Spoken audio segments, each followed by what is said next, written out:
Секогаш, ама баш секогаш ќе имам што да ти кажам. Дури и тогаш кога ќе ми секнат зборовите или кога како со волшебно стапче ќе им се избрише значењето. Знаеш, како што правевме кога бевме деца, кога изговаравме нешто доволно долго, за повеќе да нема смисла.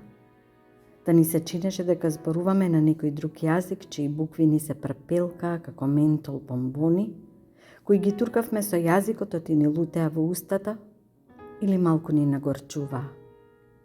Јас секогаш ќе имам што да ти кажам, со мислите во мислите, и те така со тебе ќе муабетам и во себе ќе се расправам со тебе за нешто што е сосем неважно или ќе ти раминает како и обично. Само што во мојава глава ти секогаш ќе се сложиш со мене, колку и да знаеме двајцата дека грешам и колку и да знаеме двајцата дека нема никогаш да ме се услушаш.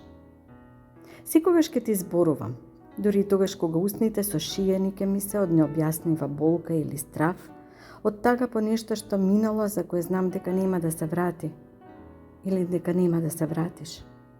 Само се прашувам, никогаш така низ мене поминува помисла на притаен очај, дали ќе можеш да ме чуеш кога душава ќе ти зборува и кога срце во песни ќе ти реди, дали од очиве ќе прочиташ тоа што ракава нема да знае или пак нема да сака да ти го напише.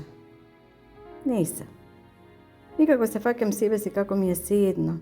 Дали ќе знаеш, дали ќе умееш, дали ќе можеш и дали ќе сакаш да видиш и чуеш, прочиташ и разбереш дека секогаш, дури и тогаш кога за љубење не си, дури и тогаш кога за љубов достојна не сум, дека секогаш, ама баш секогаш ќе најдам начин да ти кажам те љубам.